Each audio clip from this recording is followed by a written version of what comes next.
तो hello everyone, मैं वैभव सिंह आप सबका स्वागत करता हूँ मार्गदर्शन शिक्षा के यूट्यूब चैनल पे। और मैं आप लोगों को इंटरनेशनल ऑर्गेनाइजेशंस के बारे में पढ़ा रहा हूँ।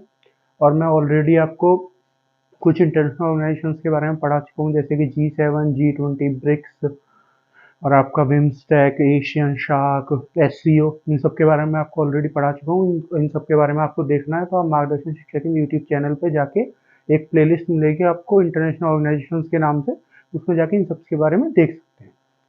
और आज मैं आपको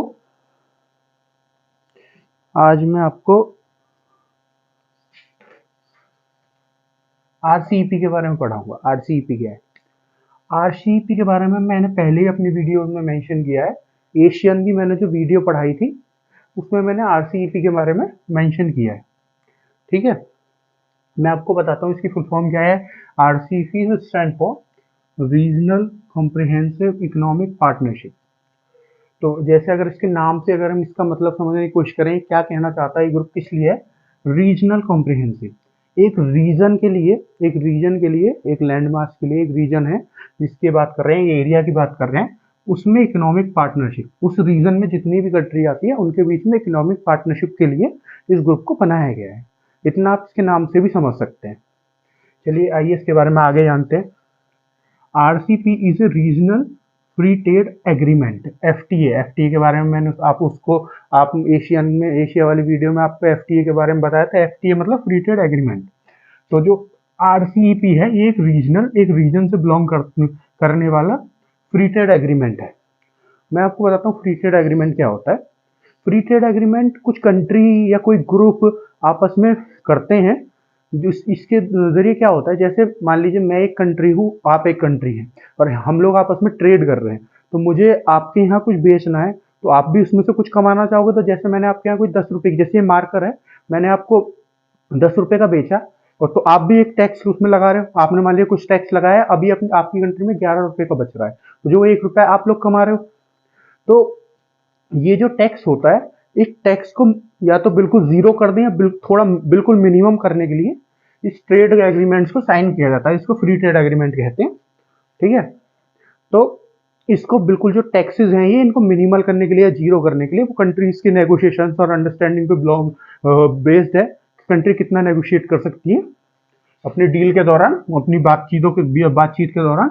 तो FTA होता है दो कंट्रीज के बीच में फ्री ट्रेड एग्रीमेंट, ताकि इनका जो ट्रेड है वो अच्छे से हो सके, थोड़ा टैक्सेस कम हो सके इसके, और अच्छे से अपने ट्रेड को बढ़ा सके।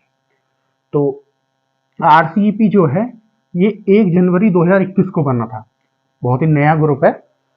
एक एक डेढ़ 2 साल ही होने वाली है, मतलब 1.5 साल हुई है, 2 साल होने वाली है। अब 2023 में जनवरी आने वाली है। तो 1 जनवरी 2021 को इस ग्रुप को बनाया गया था। चलिए मैं इस ग्रुप की आपको पूरी टाइमलाइन बता देता हूँ। 2011 में जो 19th एशियन समिट थी, 1918 एशियन समिट में इस ग्रुप का प्रपोजल दिया गया था। ठीक है, जो एशियन कंट्रीज थी और कुछ कंट्रीज जो उसमें एज अ गेस्ट आई थी, या और भी कंट्रीज, उन सब ने मिलकर एक प्रपोजल दिया कि हम सब कंट्री साथ में मिलकर एक फ्री ट्रेड एग्रीमेंट करते हैं RCEP के नाम से, ताकि हम अच्छे से आपस में ट्रेड कर सकें। फिर उसके बाद जो 21th समिट हुई आपकी 2012 में, उस टाइम पे इसके सारा जो प्रोसेस था उसका इनिशिएशन हुआ। फिर उसके बाद ये 9 साल तक पूरी नेगोशिएशंस चली, 9-10 साल तक पूरी नेगोशिएशंस चली, और फिर 2021 में आके फाइनली ये साइन हो गया इन कंट्रीज के बीच में। अब हम जानते हैं इस ग्रुप के मेंबर कौन कौन है। ये जो RCEP ग्रुप है इसके मेंबर कौन कौन है, कौन कौन कंट्री इस FTA के थ्रू पार्टनर बन गए हैं। ठीक है, ट्रेड पार्टनर बन गए हैं। पहली कंट्री है ब्रुनाई, लेओस, फिर Malaysia, Cambodia, Indonesia, Myanmar, Philippines, Thailand, Singapore, Vietnam. फिर China, South Korea, Japan, Australia, New Zealand. तो अगर आप ध्यान से देख पा रहे होंगे तो ये जो ऊपर की 10 कंट्रीज हैं, Brunei, Laos, Malaysia, Cambodia, Indonesia, Myanmar, Philippines, Thailand, Sri Lanka और वियतनाम, श्रीलंका नहीं, सिंगापुर और वियतनाम। तो ये जो 10 की 10 कंट्रीज हैं, ये एशियन ग्रुप का पार्ट है। जो एशियन ग्रुप मैंने आपको बताया था उस ग्रुप का पार्ट है ये सारी की सारी। उस ग्रुप में 10 ही कंट्री आती हैं, जो ये 10 की 10 कंट्रीज हैं।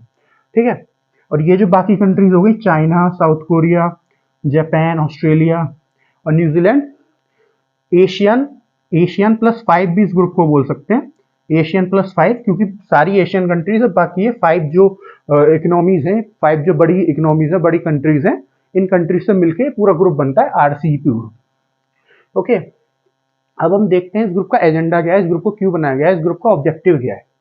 तो एजेंडा है इस ग्रुप का, RCEP sign to increase economic corporation in the region. Economic corporation के लिए इस ग्रुप को बनाया गया है। जैसे कि मैंने आपको बताया कि ये एक फ्री ट्रेड एग्रीमेंट है, फ्री ट्रेड एग्रीमेंट को बनाया जाता है ताकि ट्रेड बढ़ सके, कम से कम टैरिफ देने पड़े, कम से कम टैक्सेस देने पड़े और ट्रेड को कंट्रीज आपस में बढ़ा सके। तो ट्रेड का मतलब है इकोनॉमिक कॉर्पोरेशन बढ़े, इकोनॉमीज एक दूसरे के साथ फ्लरिश हो सके, एक दूसरे के यहाँ पे इंपोर्ट एक्सपोर्ट अच्छे से हो सके बिना किसी डिफिकल्टीज के, बिना किसी टैक्स के। तो इस पॉइंट से आप समझ पा रहे होंगे, इकोनॉमिक कॉर्पोरेशन बढ़ सके इन कंट्रीज के बीच में। ये रीजन जो है पूरा, ये आपका रीजन जो है पूरा, उसमें जैसे कि अगर हम इन कंट्रीज को एक रफली मैप के थ्रू समझे, तो जैसे मान लीजिए ये आपका इंडिया है, ठीक है, और ये इंडिया है आपका, ये थाईलैंड वगैरह और यहाँ सारी कंट्री आती हैं, या इंडोनेशिया मान लीजिए, यहाँ पे ऑस्ट्रेलिया मान लीजिए, और यहाँ पे नीचे न्यूजीलैंड मान लीजिए, यहाँ पे नीचे न्यूजीलैंड मान लीजिए, यहाँ चाइना वगैरह मान लीजिए, जापान मान लीजिए, साउथ कोरिया यहाँ पे मान लीजिए। तो ये जो पूरा इंडिया इसका पार्ट नहीं है, ये जो इधर इधर का पूरा रीजन है, ये जो पूरा रीजन है, ये इस रीजन की सारी कंट्रीज है जिन्होंने साथ में मिलके ये बनाया है पूरा ग्रुप को। तो ये एक रीजन है, इस रीजन की सारी कंट्रीज ने मिलकर इसको बनाया है। तो इसी रीजन की इस पूरे उसमें बात होगी, जो भी बात होगी, जो भी इस पूरे लेक्चर में बात होगी, वो जब भी मैं रीजन बोलूंगा वो इसी रीजन की बात होगी। तो इस ग्रुप का पहला एजेंडा है increase economic corporation in the region. ये सारी कंट्रीज आपस में जो है वो इकोनॉमिक कॉर्पोरेशन को बढ़ा सके, अपना ट्रेड अच्छे से कर सकें, कम से कम टैक्स पे। इस ग्रुप का ये पहला एजेंडा है, पहला ऑब्जेक्टिव है। अब दूसरे ऑब्जेक्टिव की बात करते हैं, to improve regional corporation in the trade, services, technical collaboration, dispute resolution and other issues. तो एक एक वर्ड का मतलब समझते हैं। ट्रेड सर्विसेज, इंप्रूव मतलब इंप्रूव करने के लिए रीजन में, जो रीजन है मैंने अभी आपको बताया, जो रीजन है इस रीजन में अपनी कॉर्पोरेशन बढ़ाने के लिए ट्रेड सर्विसेज में जो भी ट्रेड होता है उसमें जो भी सर्विसेज होती हैं, इंपोर्ट एक्सपोर्ट, टैक्सेस, जितनी भी टर्मिनोलॉजी है, इन सब के बारे में अच्छे से काम कर सकें। टेक्निकल कोलैबोरेशन, जो भी टेक्निकली कोलैबोरेशन होती हैं, जो भी टर्म होती हैं पैसे के लिए या कोई शिपिंग ट्रांसपोर्ट, इन सब के लिए। डिस्प्यूट रिजोल्यूशन, डिस्प्यूट का मतलब कोई के बीच में कुछ परेशानी हो जाए, जैसे मान लीजिए दो कंट्री आपस में ट्रेड कर रही है, कोई प्रॉब्लम हो गई, मान लीजिए कल को देरी हो गई किसी सामान को पहुंचने में, ये भी प्रॉब्लम हो सकती है, या बहुत बड़ी प्रॉब्लम हो सकती है, मान लीजिए शिप के थ्रू सामान आ रहा है, वो किसी ने लूट लिया बीच में, किसी पायरेट ने, तो कुछ भी डिस्प्यूट हो सकता है छोटे से बड़ा। उस डिस्प्यूट को रिजॉल्व करने के लिए भी इस ग्रुप का इस ग्रुप को बनाया गया है। और इशू, जो भी अदर कोई इशू होगा उस इशू को रिजॉल्व करने के लिए इस ग्रुप को बनाया गया है। इसका अगला एजेंडा माने देखें तो, also aims to lower tariff, open up trade, promote investments. तो जो इसका एक और एम है वो है लोअर टैरिफ। मैंने आपको बताया टैरिफ का मतलब, यहाँ टैरिफ का मतलब बेसिकली पैसों से होता है, और उसी का मतलब टैक्स से भी होता है, पैसों का मतलब टैक्स से भी होता है। तो यहाँ बेसिकली टैरिफ को टैक्स की तरह यूज किया गया है कि टैक्स जो है, टैरिफ मतलब यहाँ पे टैक्स ही है, तो जो टैक्स है वो उनको कम कर सकें, लोअर कर सकें, उनको जो ट्रेड करें आपस में। ओपन अप ट्रेड, ट्रेड को एक दूसरे के लिए खोल सकें, खोलने का मतलब है कोई रिस्ट्रिक्शन ना रखें, और जब वो कम होगा, आपका टैक्स कम होगा, तो फिर अच्छे से कंट्री वो प्रोडक्ट्स को एक्सचेंज कर सकती हैं, ट्रेड को अच्छे से कर सकती हैं। और प्रमोट इन्वेस्टमेंट, इन्वेस्टमेंट का मतलब क्या होता है, जो एक कंट्री दूसरी कंट्री में करती है। जैसे मैं कंट्री हूँ और मैं कुछ काम करना चाहता हूँ, अपना ट्रेड बढ़ाना चाहता हूँ, कोई इंफ्रास्ट्रक्चर प्रोजेक्ट बनाना चाहता हूँ, मेरे पास पैसे नहीं है, ठीक है, या कम पैसे हैं, कुछ भी है, या हैं भी, लेकिन कोई और कंट्री बाहर से मेरी हेल्प कर रही है, क्योंकि उसे लग रहा है अगर मैंने इस प्रोजेक्ट में इसकी हेल्प करी तो कल को मुझे भी फायदा होगा। तो जो वो मेरी पैसे के लिए पैसे से हेल्प करेगी ना, वो उस कंट्री की इन्वेस्टमेंट मेरी कंट्री में कही जाएगी, उसको इन्वेस्टमेंट कहते हैं। जो इंटरनेशनल इन्वेस्टमेंट होती है, तो इन्वेस्टमेंट्स को प्रमोट कर सके। उसके बाद इसके कुछ फैक्ट्स जान लेते हैं। आरसीईपी जो है वो कवर करता है 40% ऑफ द वर्ल्ड पॉपुलेशन। तो ये जो एरिया है, जो साउथ ईस्ट एशिया वाला साउथ ईस्ट नहीं, जो साउथ एशिया वाला ये पूरा एरिया है, बल्कि एशिया ही पूरा मान लें, यहाँ पे सबसे ज्यादा पॉपुलेशन रहती है वर्ल्ड की अगर हम देखें तो। और ये जो इसमें देखिए मैक्सिमम कंट्री आ गई है एशिया की, बहुत सारी कंट्रीज आ गई हैं।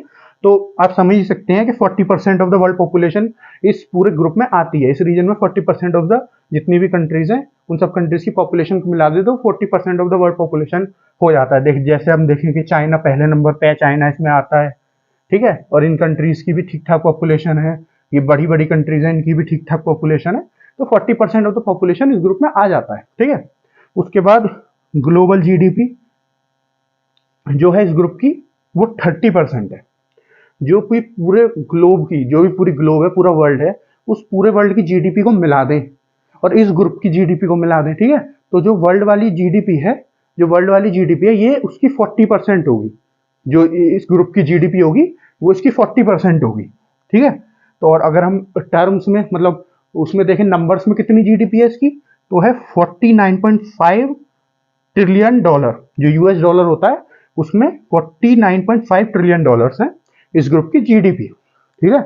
बहुत ह्यूज जीडीपी है। क्योंकि आप देखें, आप कंट्रीज भी देख सकते हैं, चाइना दूसरे नंबर पे आता है, साउथ कोरिया की बहुत अच्छी जीडीपी है, जापान भी टॉप 5 में आता है, ऑस्ट्रेलिया की डेवलप्ड कंट्री है, न्यूजीलैंड भी डेवलप्ड कंट्री है। इन सब की भी सारी मैं नहीं कहूंगा, लेकिन सिंगापुर की बहुत अच्छी है जो आपकी जीडीपी है। तो फिलीपींस की भी अच्छी जीडीपी है। तो बहुत सारी कंट्री ऐसी है जिनकी जीडीपी बहुत अच्छी है। तो इसलिए 30% ऑफ द जीडीपी इन सबको मिला दो तो वर्ल्ड की जीडीपी बन जाती है, ठीक है। उसके बाद जो इसका एक और फैक्ट है वो है India is not the part of this group. ये हमारे लिए बहुत इंपॉर्टेंट फैक्ट है।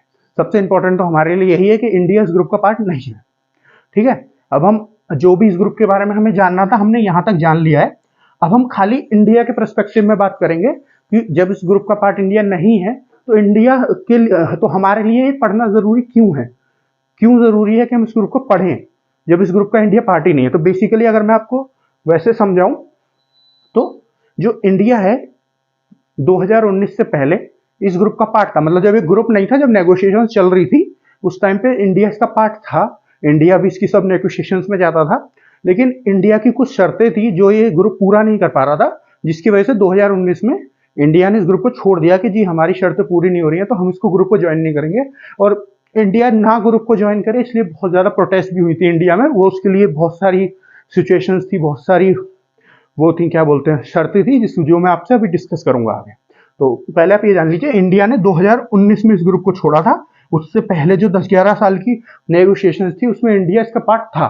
जब ये ग्रुप नहीं था, बस नेगोशिएशन उसकी होती थी कि क्या क्या जब ये ग्रुप बन जाएगा कितनी क्या क्या हमको आगे काम करना है, क्या क्या हम प्रेजेंटली काम कर रहे हैं, कैसे अपने ट्रेड को बढ़ाएंगे, कैसे सब कुछ करेंगे, जो भी इसका पूरा इंफ्रास्ट्रक्चर होगा, जो भी इसका पूरा स्ट्रक्चर होगा ग्रुप का, वो सब जो उसके डिस्कशन होते थे, ठीक है। इंडिया इसका जब पार्ट था 2019 में इंडिया ने इसको छोड़ दिया। अब हम बात करते हैं कंसर्न्स ऑफ इंडिया। इंडिया ने इस ग्रुप को क्यों नहीं ज्वाइन किया, क्यों, क्या इंडिया के कंसर्न थे, क्या इंडिया चाहता था लेकिन वो इस ग्रुप ने इंडिया को नहीं दिया, इसलिए इंडिया ने छोड़ दिया इस ग्रुप को।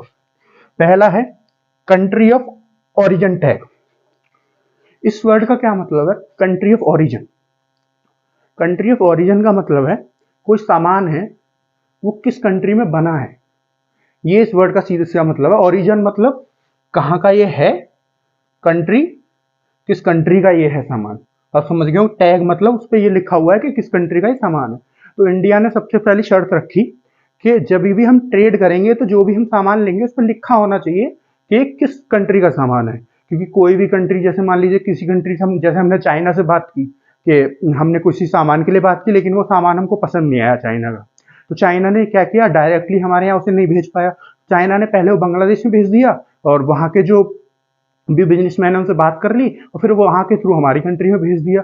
पर अगर उस सामान पर लिखा होगा कि चाइना का सामान, तो हमको पता होगी लेने से पहले कि ये चाइना का सामान उस पर लिखा हुआ है।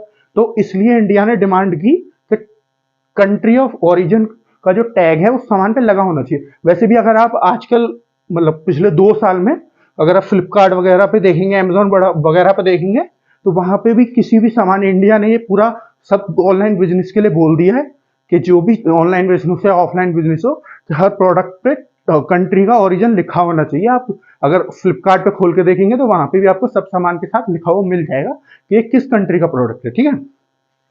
अगला जो इंडिया की शर्त, मतलब शर्त मान लो, या इंडिया जो नहीं चाहता था वो था high trade deficit. Trade deficit, ये जो ट्रेड डेफिसिट टर्म है ना, ये बहुत बड़ी टर्म है जब हम ट्रेड की बात करते हैं, बहुत बड़ी टर्म जिसको बोलते हैं। अब मैं आपको समझाता हूँ ट्रेड डेफिसिट का मतलब क्या है। दो कंट्री है, मैं हूं आप हैं, मैं आपको कुछ सामान बेच रहा हूँ, आप मुझे कुछ सामान बेच रहे हो, इम्पोर्ट एक्सपोर्ट बोलते हैं इसको। जो मैं बेच रहा हूँ मैं उसको एक्सपोर्ट बोलूंगा मेरी तरफ से, जो आप मुझे बेच रहे हो वो मैं खरीद रहा हूँ, जो मैं आपसे खरीद रहा हूँ उसको इम्पोर्ट बोलेंगे, ठीक है। तो जब हम सामान बेचते हैं तो हमको फायदा होता है, पैसा मिलता है, पर जब हम सामान खरीदते हैं तो हमको नुकसान होता है, क्योंकि हमको पैसा देना पड़ता है। सामान तो हमको मिलता है लेकिन पैसा हमको देना पड़ता है, मतलब इसलिए ये इम्पोर्ट एक्सपोर्ट का ये मतलब होता है। अब डेफिसिट क्या होता है, ट्रेड डेफिसिट, मान लीजिए मैंने आपको 100 रुपए का सामान बेचा, ठीक है, और आपने मुझे 90 रुपए का सामान बेचा, मतलब आपसे मैंने 90 रुपए का सामान बेचा, खरीद लिया। तो मैंने आपको 100 का बेचा, आपने मुझे 90 का बेचा, तो मुझे आपसे 10 रुपए का फायदा हुआ, ठीक है। तो डेफिसिट इसी को बोलते हैं, जो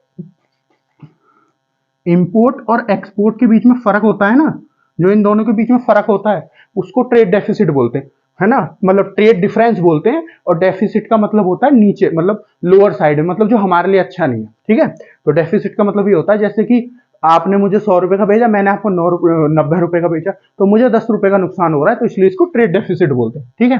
10 रुपए का ट्रेड डेफिसिट में झेल रहा हूँ आपसे बिजनेस करने में, ठीक है। तो इंडिया का इन सब कंट्रीज से बात करूं, चाइना से, साउथ कोरिया से, जापान, ऑस्ट्रेलिया, न्यूजीलैंड, या ऊपर की जो कंट्रीज हैं, इनके साथ ऑलरेडी अभी, क्योंकि इंडिया इनके साथ कोई फ्री ट्रेड, मतलब इस ग्रुप में शामिल नहीं है, जब भी इंडिया इन कंट्रीज के साथ बहुत ज्यादा ट्रेड डेफिसिट जो है वो झेलता है ना। और अगर सीधे सीधे इन कंट्रीज को एक्सेस दे देगा अपनी मार्केट का, क्योंकि इंडिया की बहुत ह्यूज मार्केट है, इतने सारे लोग हैं, अगर सीधे सीधे इन कंट्रीज को तो बहुत फायदा होगा अगर हमारे यहाँ आएंगे। हम लोग सामान खरीदते हैं, जैसे चाइना का सामान खरीदते हैं, जैसे आप फोन की मार्केट में देखो, वीवो के फोन हैं, और आपके और भी फोन है, जैसे कि ओप्पो के फोन है, कितने बिकते हैं आजकल इंडिया में, क्योंकि सस्ते मिलते हैं। और भी बहुत सारे प्रोडक्ट हैं चाइना के जो बहुत सस्ते मिलते हैं, तो लोग सस्ता सामान खरीद लेते हैं, अच्छे से खरीदते हैं सस्ता सामान, जो हमारे लिए अच्छा होता है, लोगों के लिए सस्ता सामान खरीदना। लेकिन जब ये तो हमारे यहाँ अच्छा बिजनेस कर लेंगी कंट्रीज, ठीक है, लेकिन हम लोगों को उसका कोई फायदा नहीं होता, क्योंकि हमारा सामान फिर ये लोग खरीदते नहीं है, तो हमको उसका नुकसान होता है कि ये हमको बहुत सारा बेच देते हैं लेकिन हम इनको नहीं बेच पाते, ठीक है। तो इसलिए इंडिया का बहुत हाई ट्रेड डेफिसिट था इन कंट्रीज के साथ, इसलिए भी इंडिया इनको डायरेक्टली अपनी कंट्री का फ्री एक्सेस नहीं देना चाहता था, अपनी जो इकोनॉमी, अपनी जो वो जनता है उसका, अपनी जो मार्केट है उसका, ठीक है। अब हम तीसरे की बात करें जो कंसर्न था इंडिया का, एब्सेंस ऑफ सर्विस बिजनेस। अगर हम इंडिया की बात करें तो जो मार्केट्स होती हैं, कुछ सर्विस मार्केट होती है, कुछ आपकी सर्विस बेस्ड इकोनॉमी होती है, मार्केट होती है, मैन्युफैक्चरिंग बेस होती है, ठीक है। तो इंडिया में जो काम है सबसे ज्यादा वो सर्विस बेस्ड पे चलता है। सर्विस बेस्ड का मतलब जैसे यूएस की कोई कंपनी है, वो उसको कुछ काम कराना है हमारे यहाँ, ठीक है, जैसे उस कंट्री को कोई सॉफ्टवेयर बनवाना है, उसने इंडिया की किसी कंट्री से कह दिया जी हमको इस सॉफ्टवेयर की जरूरत है, आप लोग हमको बना के दे दो, इसके बाद आप ही इसको संभालना, और हम अपने यहाँ जो हमारा काम है वो करेंगे, ठीक है। तो ये एक सर्विस होती है कि इंडिया की कंट्री, तो इंडिया की कंपनी किसी यूएस की कंपनी को एक सर्विस प्रोवाइड कर रही है, ये एक सर्विस वो होता है। जैसे बहुत सारे कॉल सेंटर्स होते हैं, वो बाहर की कंट्रीज की जो कंपनी है उनकी उनकी बातें सुनते हैं, जो लोग वहाँ कंप्लेंट करते हैं और वो सब करते हैं। सर्विस सेंटर जो होते हैं ये भी एक सर्विस प्रोवाइडर होते हैं। तो जो सर्विस वाला बिजनेस है इंडिया में ये बहुत ज्यादा है, ठीक है। मैन्युफैक्चरिंग का भी कम है, मेक इन इंडिया के थ्रू काम बहुत हो रहा है लेकिन अभी बहुत कम है। सर्विस का जो इंडिया का शेयर है वो बहुत बड़ा है। लेकिन ये जो ग्रुप है आरसीईपी, इसमें सर्विस बिजनेस को कोई महत्व ही नहीं दिया गया, उसकी कोई बात ही नहीं करी गई। तो जब इंडिया की इतनी मैन पावर है, ठीक है, आप हमारे यहाँ आकर उस मैन पावर का यूज कर लोगे अपना सामान बेच के, लेकिन अगर हमको अपनी मैन पावर भेजनी है तो आपके यहाँ तो आप उसकी जिक्र ही नहीं कर रहे हो, तो ये तो इंडिया के लिए अच्छा नहीं है। तो इसलिए इंडिया ने ये वाली शर्त रखी, लेकिन इसके ऊपर कोई काम नहीं किया, इसलिए इंडिया इससे बाहर हो गई ग्रुप से, ठीक है। अगला हम देखते हैं, affect India's domestic industries. Domestic industry जो हमारी लोकल इंडस्ट्रीज होती हैं, जो हमारे यहाँ कंपनीज हैं, जो हमारे यहाँ कंपनीज बनती हैं, जो हमारे यहाँ मैन्युफैक्चरिंग करती हैं, जो हमारे यहाँ काम करती हैं, उनको इससे थोड़ा नुकसान होगा। थोड़ा बहुत नुकसान भी हो सकता है, अगर मैं बोलूँ थोड़ा भी हो सकता है, बहुत भी हो सकता है, ठीक है। क्यों हो सकता है, मान लीजिए चाइना की कोई कंपनी है, ठीक है, अब चाइना की कंपनी है, वीवो है, ओप्पो है, इनको बहुत साल हो गए काम करते करते, अब ये इंडिया में आएंगे, इंडिया में हैं, बहुत सालों से काम कर रहे हैं, तो इनको बिजनेस का अच्छे से आइडिया है क्या कर रहे हैं। इंडिया में कोई नई कंपनी है, ठीक है, उसने फोन बनाया, इतनी जल्दी कोई विश्वास नहीं करता नई कंपनी पे कि एक ऐसा फोन बनाएगी जब तक अच्छे से वो काम ना कर ले, ठीक है। तो ज्यादा लोग करेंगे ओप्पो और वीवो पे विश्वास, तो इस कंट्री को नुकसान है जो हमारी डोमेस्टिक कंपनी है, ठीक है। तो ये वही बता रहा है, अगर इतनी सारी कंट्री अपनी कंपनीज को इंडिया में ले आएंगी तो डोमेस्टिक वाले जो है वो काम कैसे करेंगे, क्योंकि फिर सब लोग बाहर वालों पे वो करने लगेंगे विश्वास। वैसे भी आपने बहुत बार देखा होगा, हम लोग भी करते हैं, आप लोग भी करते होंगे, कि अगर बाहर की कोई नई भी कंपनी है तो उस पर हम ज्यादा जल्दी विश्वास कर लेते हैं, उसी के बदले हम अपने यहाँ की पर विश्वास नहीं करते। जैसे पीटर इंग्लैंड है, ठीक है, पीटर इंग्लैंड इंडिया की कंपनी है, ठीक है, लेकिन उसका नाम पीटर इंग्लैंड है, तो हमको ये लगता है कि इंग्लैंड की कंपनी है, उसके कपड़े हमेशा अच्छे ही होंगे, उसके इतने महंगे कपड़े मिलते हैं, लेकिन हम लोगों को लगता है अच्छे ही कपड़े होंगे। लेकिन अगर वहीं किसी और कंपनी के, जो इंडियन कंपनी है वो भी इंडियन है लेकिन कोई और इंडियन कंपनी है, उसके सस्ते कपड़े मिल रहे तो हमको विश्वास नहीं होता कि अच्छे भी हो सकते हैं, ठीक है। उसी तरह कुछ माइंड जो हमारा माइंड सेट है उसके ऊपर भी डिपेंड करता है। तो हमारी जो डोमेस्टिक मार्केट है उसको नुकसान ना हो, इसलिए भी इसको एक्सेस नहीं दिया गया, मतलब इसका पार्ट नहीं बना आरसीईपी का इंडिया, ठीक है। अगला point, affect India forex reserve.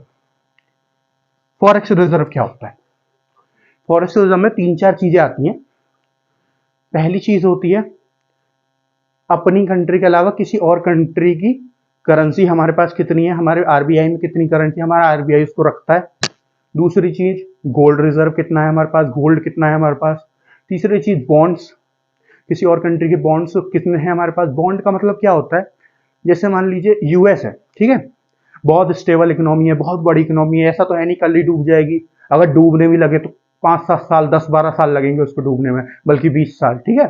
तो बॉन्ड्स का मतलब कहता है यूएस को पैसों की जरूरत है कोई प्रोजेक्ट बनाना, ठीक है, तो वो क्या करेगी अपने अपने हिसाब से कि जी हमको इतने पैसे चाहिए, मान लीजिए हमको 10,000 रुपए चाहिए, एक एग्जाम्पल की तरह मान लीजिए, बहुत कम अमाउंट है लेकिन इतना मान लीजिए 10,000 रुपए यूएस को चाहिए, ठीक है, कुछ बनाने के लिए कोई प्रोजेक्ट, ठीक है। तो वो लोग मार्केट में बोल देंगी कोई भी कंट्री आ जाओ, कोई भी आदमी आ जाओ, हमको 10,000 रुपए चाहिए, और क्योंकि हम उनकी इकोनॉमी इतनी अच्छी है तो जो भी वो बोलेंगे अपना, जो भी आपका टैक्स बोलेंगे, टैक्स नहीं क्या बोलते हैं उसको, जो बैंक आपको वो देता है, जो भी जितने परसेंटेज बोलेंगे उस परसेंटेज, जो भी वो बोलेंगे आपका, वो कंट्री अपने मतलब हमारी स्टेबल यूएस की स्टेबल वो है तो वो यूएस बोल देगी, ठीक है, और उसी पे वो आदमी या कोई भी कंट्री खरीद लेगा, वो कंट्री खरीद लेगा उस बॉन्ड को, मतलब एक बॉन्ड की तरह उसे बेचेगी कि ये बॉन्ड हमारा खरीद लो और इतने पैसे हमें दे दो। वो आदमी, क्योंकि हम यूएस में कोई इन्वेस्टमेंट कर लिया, यूएस को हमने पैसे दे दिए और उस हिसाब से वो पैसे बढ़ भी रहे हैं, जो भी उन्होंने लगाया है अपना टैक्स जो है वो भी लगाया है उन्होंने, तो उस हिसाब से पैसे बढ़ रहे हैं उनके, तो वो तो एक बहुत अच्छी इन्वेस्टमेंट है आदमी के लिए, किसी कंट्री के लिए। तो बॉन्ड्स इसी उसको कहते हैं बॉन्ड्स, के अपने पैसे के से किसी के बॉन्ड खरीद ले किसी कंट्री के, ठीक है। तो ये 3-4 चीजें आती हैं फॉरेक्स रिजर्व में। तो फॉरेक्स रिजर्व का को अफेक्ट कैसे करेगा ये जो ग्रुप है, क्योंकि हम इंपोर्ट एक्सपोर्ट बहुत ज्यादा करेंगे, ठीक है, तो ये कंट्रीज हमारे यहाँ आएंगी बहुत ज्यादा, ठीक है, और हमारी कंट्री मान लीजिए बाहर नहीं जा पाई, हमारी कंपनीज बाहर नहीं जा पाई, बहुत अच्छे से अच्छा काम नहीं कर पाई, और इन लोगों ने हमारी मार्केट को कैप्चर कर लिया, तो इनके प्रोडक्ट बहुत सारे हमको खरीदने पड़ेंगे, बहुत सारे इंपोर्ट करने पड़ेंगे, तो उसकी वजह से हमको पैसा देना पड़ेगा, क्योंकि रुपीज में तो ट्रेड होगा नहीं, ट्रेड तो डॉलर में होता है, तो डॉलर फॉरेन करेंसी है, फॉरेन करेंसी फॉरेक्स रिजर्व में आती है, ठीक है, तो हमको बहुत ज्यादा फॉरेन करेंसी देनी पड़ेगी, बहुत ज्यादा डॉलर देने पड़ेंगे, तो इससे भी हमको नुकसान है, ठीक है, क्योंकि इतने हमारे पास आएंगे नहीं, हमारा प्रोडक्ट ना कोई खरीदेगा नहीं, इतना हमको दूर से खरीदना पड़ेगा, अगर ये कोई कंडीशन आ गई तो वहां पे भी हमको स्टेबिलिटी की जरूरत है, फॉरेक्स रिजर्व हमारा खराब ना हो, इसलिए भी हमने इस ग्रुप को ज्वाइन नहीं किया आरसीईपी, ठीक है। उसके बाद हम देखते हैं अगर इंडिया इसको ज्वाइन कर लेता या करे आगे जाके तो क्या क्या बेनिफिट इंडिया को मिल सकते हैं, इससे आरसीईपी से इंडिया को क्या क्या बेनिफिट हो सकते हैं। पहली चीज promotion of India domestic industry, यहाँ पे हमने पढ़ा कि डोमेस्टिक इंडस्ट्री को नुकसान हो सकता है, ठीक है, वो एक कंडीशन है कि मान लीजिए हमारी कंपनीज जो है वो हमारे यहाँ अच्छा वो नहीं कर पाई, बिजनेस बाहर अच्छा नहीं कर पाई तो नुकसान है, लेकिन बाई चांस अगर हमारी कंट्री ने अच्छा किया काम, जो कर सकती है, बहुत ज्यादा पोटेंशियल है हमारे यहाँ की कंपनीज में भी, ठीक है, तो इन कंपनीज ने अगर अच्छा वहां पे बिजनेस किया तो इनका प्रमोशन होगा, इनका नाम होगा, तो ये हमारे लिए बहुत अच्छा है। वैसे भी मेक इन इंडिया के अंडर आजकल बहुत मैन्युफैक्चरिंग हो रही है, हमारे बहुत काम हो रहा है, तो ये हमारे लिए बहुत अच्छा होगा। इन कंपनीज का प्रमोशन होगा और हमारे लिए बहुत अच्छा होगा, ठीक है। दूसरा, ये ग्रुप हमारी कैसे हेल्प कर सकता है? जियो पॉलिटिकल हेल्प। जियो पॉलिटिकल क्या होता है? जियो पॉलिटिकल मतलब इंटरनेशनल रिलेशन या इंटरनेशनली कुछ भी हो रहा है और कंट्री से हमारे संबंध, ये सब जियो पॉलिटिकल में आते हैं, ठीक है। जियो पॉलिटिकल्स को बोलते हैं। तो इसमें भी ये हमारी हेल्प कर सकती है। देखिए, हम इसमें बहुत बड़ी बड़ी कंट्रीज आती हैं, चाइना है, साउथ कोरिया है, जापान है, ऑस्ट्रेलिया, न्यूजीलैंड है, और ये पूरी एशियन कंट्रीज भी आती हैं। तो इन सब के साथ हम अपने रिलेशन अच्छे कर सकते हैं, तो इसलिए भी ये हमारी हेल्प कर सकता है। चाहे हम एक एग्जांपल की बात करें तो एक्ट ईस्ट पॉलिसी, इंडिया एक पॉलिसी को फॉलो करती है, Indian government act east policy.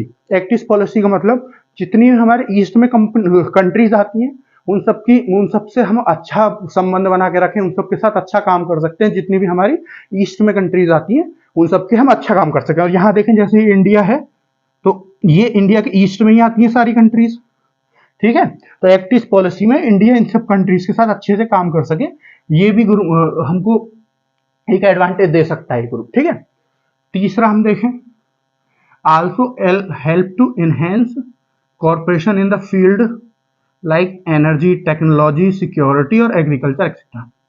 ये ग्रुप जो है, ये जो सारी कंट्रीज हैं इस ग्रुप के पार्ट हैं, ये सारी कंट्रीज इकोनॉमी के फील्ड में तो हेल्प कर ही सकता है ये ग्रुप हमारा, लेकिन इकोनॉमी से हटके भी और फील्ड में हम चाहें तो काम कर सकते हैं। वैसे ये ग्रुप तो इकोनॉमी के लिए बना गया है, इकोनॉमिकली ट्रेड जो अच्छे से हो सके, लेकिन अगर हम चाहें इस ग्रुप से हल्का सा बाहर निकल के, क्योंकि इन कंट्री से हमारा अच्छा संबंध तो हो ही जाएगा जब हम इस ग्रुप का पार्ट होंगे, आपस में अच्छे से ट्रेड कर रहे होंगे। देखिए, अगर आपको किसी से अच्छे रिलेशन रखने हैं, किसी कंट्री से हमेशा अपने, तो उसके साथ ट्रेड अच्छा रखो, क्योंकि कोई भी ट्रेड पैसों से नुकसान नहीं चाहेगी अपने आप को। मैं वही कहना चाह रहा हूँ। तो अगर हमारा ट्रेड इन कंट्री से इस ग्रुप के थ्रू अच्छा होगा तो हम इन कंट्री से एनर्जी के लिए भी काम कर सकते हैं, ठीक है। एनर्जी सेक्टर में काम कर सकते हैं, ठीक है। इंफ्रास्ट्रक्चर प्रोजेक्ट्स पे काम कर सकते हैं, और बहुत सारी चीजों में काम कर सकते हैं। टेक्नोलॉजी के शेयर कर सकते हैं एक दूसरे के साथ, सिक्योरिटी में कर सकते हैं। एग्रीकल्चर, जैसे उनके यहाँ कोई बहुत अच्छी चीज हो रही है, किसी मतलब खेती वो अच्छे से कर पा रहे हैं, मान लीजिए प्रोडक्शन बहुत बढ़ा पा रहे हैं किसी वजह से, कोई बीज है, कोई खाद है, तो उस टेक्नोलॉजी को हम ले सकते हैं।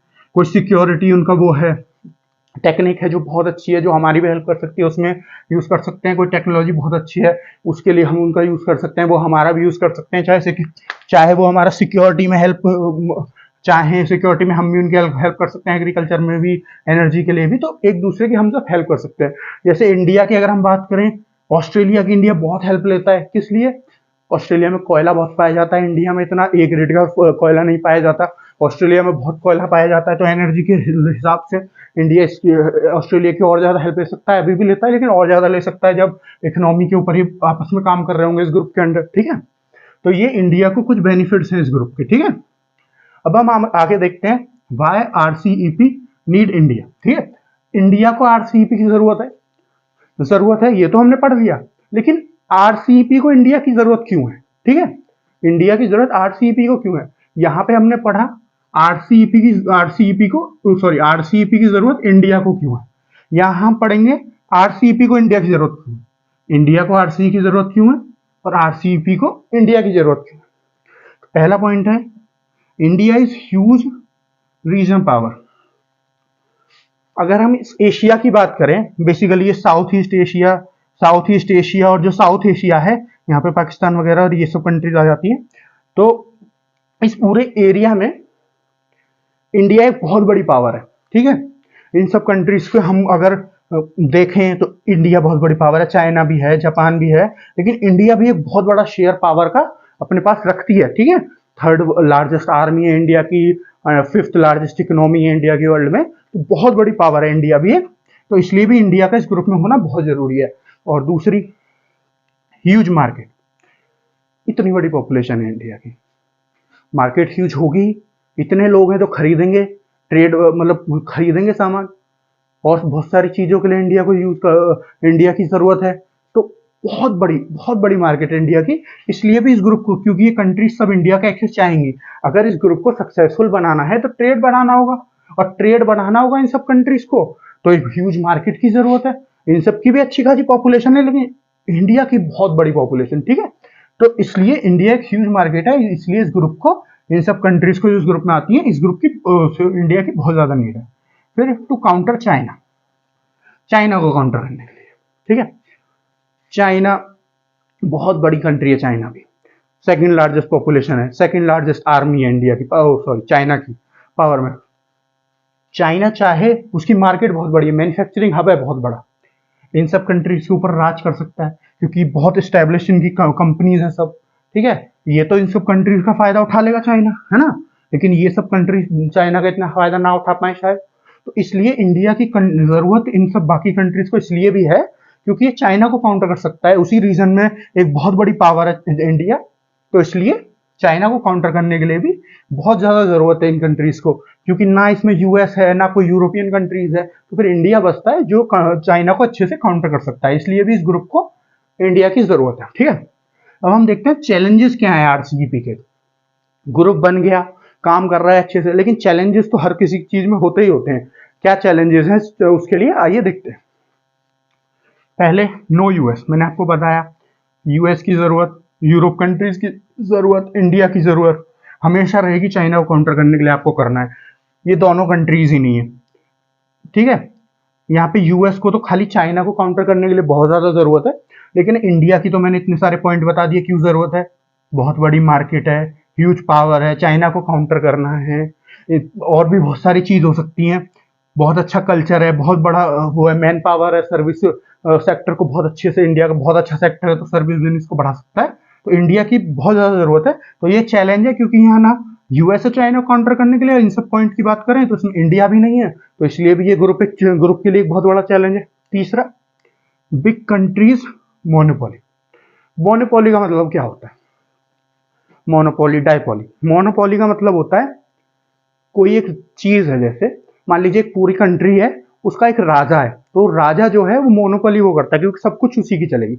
जब एक जो है, एक वो, चाहे एक कंट्री, चाहे एक आदमी, चाहे एक कंपनी सबसे ऊपर आ जाए, मतलब उसी की चलने लगे, बाकी सब नीचे रह जाए, उनकी ना चले, उस चीज को मोनोपोली बोलते हैं, ठीक है। चाहे ये एक आदमी की बात कर लो, चाहे कंट्री की बात कर लो, चाहे एक कंपनी की बात कर लो, चाहे एक रीजन की बात कर लो, तो उसको मोनोपोली बोलते हैं जब एक ही की चले, ठीक है। मोनो मतलब, अगर लैटिन वर्ड में बात करें, लैटिन लैंग्वेज में मोनो मतलब एक, ठीक है। तो जब एक उसकी बात चले, मतलब एक उसकी बात चले, तो यहाँ पे जो बड़ी बड़ी कंट्रीज हैं, जैसे ये मैंने नीचे 5 जो कंट्रीज है सब बड़ी बड़ी कंट्रीज है इकोनॉमी वाइज, और जो इनके डेवलपमेंट है, सिंगापुर भी बड़ी कंट्रीज है, बाकी और जो है वो छोटी कंट्रीज भी है।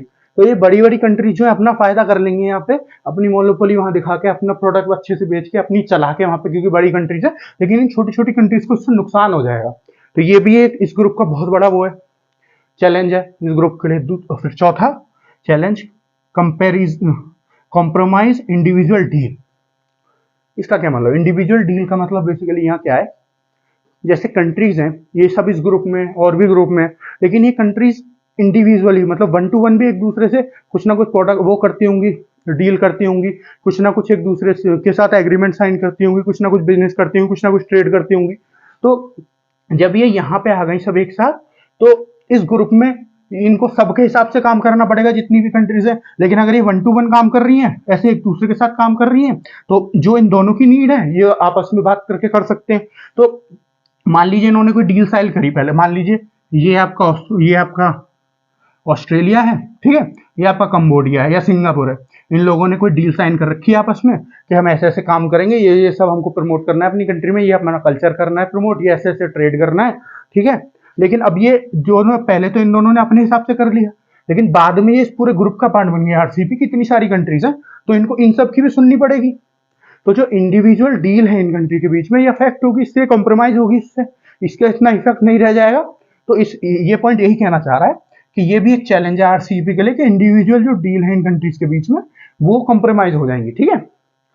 अब हम इसके लिए एक वे फॉरवर्ड बताता हूं मैं आपको, इस बोर्ड पे नहीं लिखा हुआ, आरसीईपी के लिए वे फॉरवर्ड क्या हो सकता है।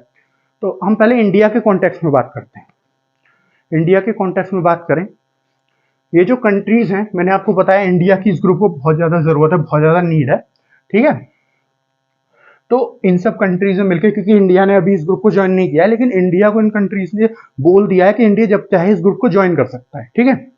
क्योंकि इतनी बड़ी मार्केट है, मैंने आपको बता दिया, इतनी सारी वो है, ह्यूज पावर है, चाइना को काउंटर करने के लिए इस कंट्री को जरूरत है, चाइना को इसकी जरूरत है, इंडिया इस ग्रुप का पार्ट हो, क्योंकि बहुत बड़ी मार्केट है, चाइना का बहुत बड़ा बिजनेस चलता है हमारे यहाँ से।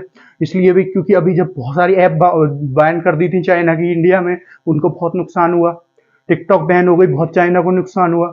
ट्रेड जो है, जब ये गलवान वाला वो हुआ था क्लैश इंडियन आर्मी के और जो आपके चाइना की आर्मी है उसके बीच में ये क्लैश हुआ था, जब हमारे 20 जो सोल्जर थे, इंडियन सोल्जर वीर गति को प्राप्त हो गए थे, उस टाइम पे इंडिया के लोगों ने या इंडिया गवर्नमेंट ने भी बोला था, मतलब ऑफिशियली तो नहीं बोला लेकिन बोला था कि जो चाइना के प्रोडक्ट है उनको बायकॉट करो, तो चाइना को बहुत नुकसान हुआ। तो चाइना को अगर अपना बिजनेस बहुत अच्छा करना है और इस ग्रुप का फुली फायदा उठाना है तो इंडिया को इसको पार्ट होना ही पड़ेगा। तो इसलिए इस ह्यूज मार्केट का फायदा उठाने के लिए चाइना भी चाहता है कि इंडिया इस ग्रुप का पार्ट हो, ठीक है। इसलिए इन सब कंट्री ने इंडिया को वेवर दे रखा है, वेवर मतलब एक छूट दे रखी है कि इंडिया जब चाहे इस ग्रुप का पार्ट बन सकता है, ठीक है। और इंडिया को इस ग्रुप की क्यों जरूरत है, यही मैंने आपको बताया, प्रमोशन करने के लिए, मार्केट के लिए, जियोपॉलिटिकल के लिए, जियोपॉलिटिक्स के लिए और बाकी सब सेक्टर में वो करने के लिए, क्या बोलते हैं, बाकी कंट्रीज से बात करने के लिए इंडिया को इसकी जरूरत है, ठीक है। तो ये इंडिया के कॉन्टेक्स्ट में है कि इंडिया इसको कभी भी ज्वाइन कर सकता है। जैसे इस ग्रुप को इंडिया ज्वाइन करेगा तो इंडिया के लिए भी कुछ अच्छी चीजें लाएगा, उसी तरह और पूरे ग्रुप के लिए बहुत अच्छी चीजें लाएगा। तो ये इंडिया का इस ग्रुप के लिए वे फॉरवर्ड है, ठीक है। अब हम इस ग्रुप के कुछ क्रिटिसिज्म्स की बात करते हैं। ये चैलेंजेस थे, क्रिटिसिज्म्स, कि क्या ये ग्रुप सही नहीं कर रहा है, ठीक है। ये क्रिटिसिज्म का मतलब है, इसको क्या क्रिटिसिज्म मिल रहा है, क्या इसको कहा जा रहा है कि ये आप गलत कर रहे हो, ठीक है। पहला क्रिटिसिज्म की अगर मैं बात करूं, यही है कि जो छोटी कंट्रीज हैं उनको इससे बहुत ज्यादा फायदा नहीं हो रहा है, ठीक है। लोग अलग अलग कंट्रीज कह रही हैं, जैसे यूएस कह रहा है या यूरोप की कोई कंट्री कह रही है या इनमें से भी कोई कंट्री कह रही है हमको इसका फायदा नहीं हो रहा, लेकिन बड़ी बड़ी जो कंट्रीज हैं वो इसका बहुत ज्यादा फायदा उठा रही है, ठीक है। ये एक क्रिटिसिज्म हो गया। दूसरा क्रिटिसिज्म, ये जो ग्रुप है खाली इकोनॉमी के ऊपर फोकस कर रहा है, इकोनॉमी ट्रेड के ऊपर फोकस कर रहा है। ये इतने सारे सेक्टर है, इनके ऊपर फोकस नहीं कर रहा। इसमें एक और सेक्टर जो जोड़ सकते हैं, इन्वायरमेंट, उसके ऊपर इसका कोई वो नहीं है, क्या बोलते हैं, इसके ऊपर इसका कोई फोकस नहीं है। ये इसका एक क्रिटिसिज्म है, ठीक है। और एक क्रिटिसिज्म तो ये है ही कि इंडिया इसका पार्ट नहीं है ग्रुप का, मैं आपको ऐसे बता दूं तो ये इसके कुछ क्रिटिसिज्म है। तो ये फिलहाल आरसीईपी के बारे में फ्रेंड्स, आशा है आपको ये समझ में आया होगा। एक बार आप बोर्ड देख लीजिए। तो आशा है आपको ये वीडियो पूरी समझ में आई होगी, ये टॉपिक आपको आरसीईपी पूरा समझ में आया होगा, रीजनल कॉम्प्रिहेंसिव इकोनॉमिक पार्टनरशिप। तो आज के लिए फ्रेंड्स इतना ही, और अगर मुझसे कोई गलती हो गई तो आप मुझे कमेंट में बता सकते हैं, कोई पॉइंट मुझसे छूट गया हो तो आप मुझे बता दीजिएगा, मैं उसको करेक्ट कर लूंगा अपनी अगली वीडियो में। और आज के लिए इतना ही। और मैं इंटरनेशनल ऑर्गेनाइजेशंस के बारे में पूरा आपको बता रहा हूँ, 7 ऑर्गेनाइजेशंस के बारे में ऑलरेडी आपको मैं बता चुका हूँ। आप जाके मार्गदर्शन शिक्षा केंद्र यूट्यूब चैनल पे जाके उसको देख सकते हैं। 8वीं आज हो गई है, वहाँ पे इंटरनेशनल ऑर्गेनाइजेशंस के नाम से प्लेलिस्ट है, वहाँ पे जाके आप देख सकते हैं इन सबके बारे में। और अभी मैं इस सीरीज को कंटिन्यू रखूंगा, सारी इंटरनेशनल ऑर्गेनाइजेशंस के बारे में आपको बताऊंगा, अभी बहुत सारी इंटरनेशनल ऑर्गेनाइजेशंस बच रही हैं। तो आज के लिए फ्रेंड्स इतना ही। जो हमारा चैनल है मार्गदर्शन शिक्षा केंद्र यूट्यूब चैनल, उसको जाके सब्सक्राइब करिए, अपने फ्रेंड्स को उसके बारे में बताइए, हमारी वीडियोस को देखिए, लाइक करिए, सब्सक्राइब करिए और शेयर करिए हमारी वीडियोस को, और हमारे चैनल का लिंक भी शेयर करिए, जो आपके फ्रेंड्स को सब्सक्राइब करें और हमारे पास ज़्यादा से ज़्यादा लोग आएँ और हम इस चैनल को और अच्छे से चला सकें और आपके लिए और अच्छा कंटेंट ला सकें। तो आज के लिए फ्रेंड्स इतना ही, धन्यवाद।